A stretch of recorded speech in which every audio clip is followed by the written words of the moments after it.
Hello and welcome back to my channel. This vintage style St. Patrick's Day cake has so many fun elements that I've been really excited to share. To save some time in this video, I'm recovering a previously crumb-coated cake, but if you'd like to see a more in-depth tutorial on frosting, crumb coating, and smoothing a buttercream cake, please check out the link in my description and here. You can find all my recipes for cakes, cupcakes, buttercream, and fondant on my website at customcakesandcupcakes.com, and there will be more to come soon. This is my vanilla buttercream frosting recipe, and I've colored it with Chef Master teal green and leaf green mixed together. After spreading it all over with my offset spatula, I warmed up my metal scraper and smoothed the sides. This took a couple of passes. Then I leveled the top of my cake using my angled offset spatula just to gently draw the excess buttercream in toward the center before pulling it away. For the next step, the cake needs to go into the fridge for at least 20 to 30 minutes to fully set and crust over. I'm going to be using edible luxe glitter dust by Sweets and Treats Boutique in Juniper for this. Make sure your buttercream frosting has been crusted over and set well and very chilled.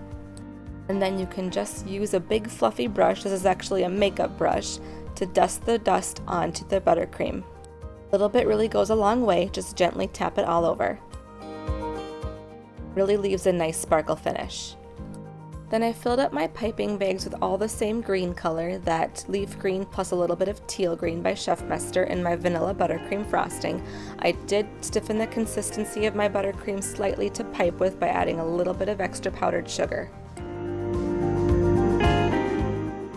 The vintage or Lambeth style of piping can look very intimidating and complicated, but really it's just layering many very basic piping techniques on top of one another. A great tip is to mark out your swags where your ruffles or shells or whatever will go by using a circle cutter to keep them all even.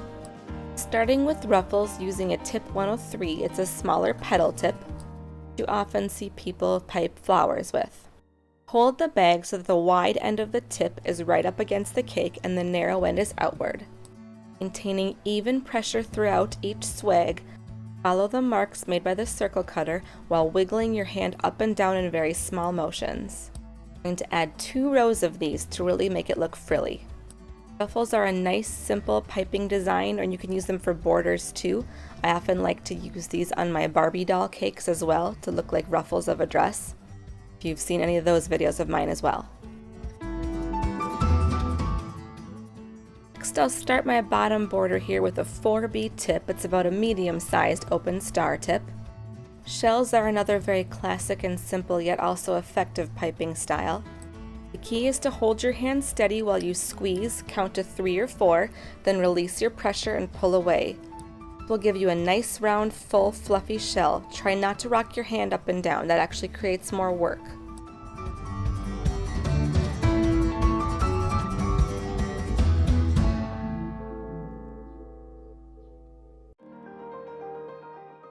To avoid using more piping bags than necessary, I used a coupler set to switch out my small piping tips. I'm moving to a tip 21 now. I'm going to add some very small shells on top of the ruffles here. The same principles apply to small shells just like they do larger shells. This time we're just following this circle pattern made from the cutter. Squeeze with medium pressure, count to about 3 or 4, and then pull away.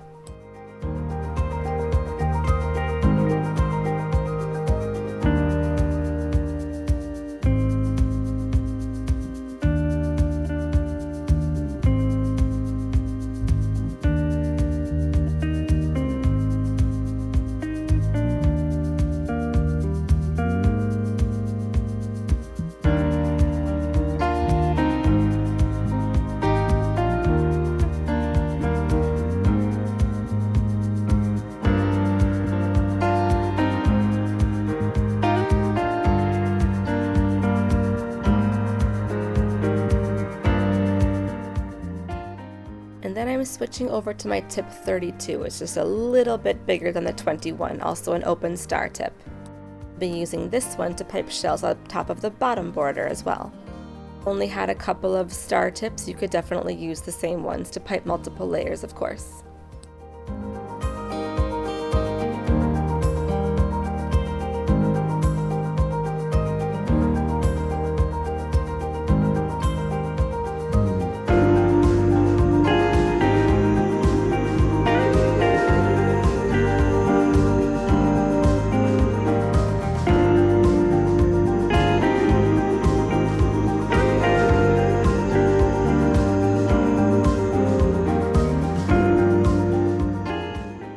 Lastly, I'll be adding some swirls on top. I'm just using any tip I have available to mark where they'll go so they'll be evenly spaced. I'm using the 1E here, which is a closed star tip. Squeeze to anchor the buttercream to the cake. Maintain the pressure and spiral outward a little bit and then back in, just like a very small cupcake. You can make these as high or tall as you want to. I'm going to be adding cherries on top, so I didn't want the swirls to be too tall.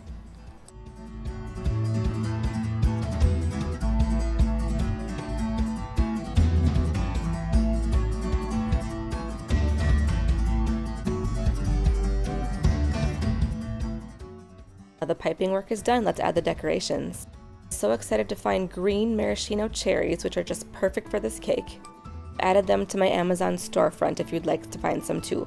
Your cherries dry with a paper towel slightly. You want them to be a little bit sticky so the glitter sticks well to them, but not so juicy that it makes a paste of glitter. Just dunk them into your glitter.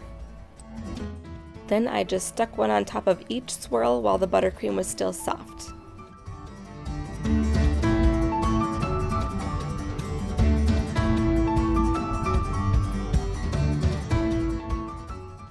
The same Juniper edible luxe glitter dust as I used on the buttercream of the cake. Sprinkle mix I'm using is called So Jaded, also by Sweets and Treats Boutique. It's got a really pretty mix of different shades of green.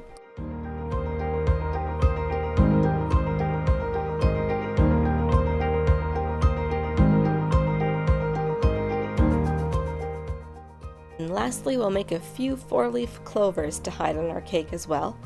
You can find my easy fondant recipe on my website and channel, and this mini 4-leaf clover cutter is from my shop, Custom Cutters and Embossers.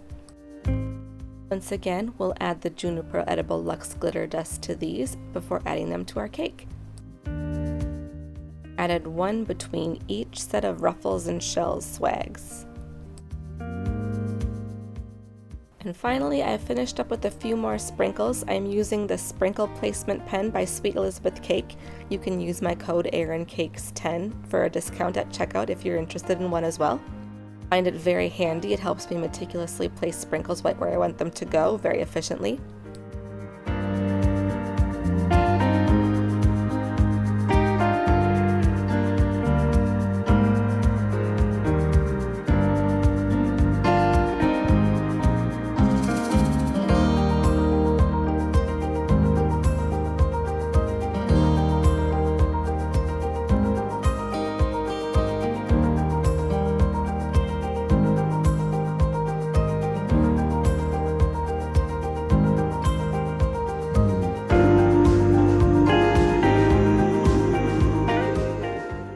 And here's what it looks like.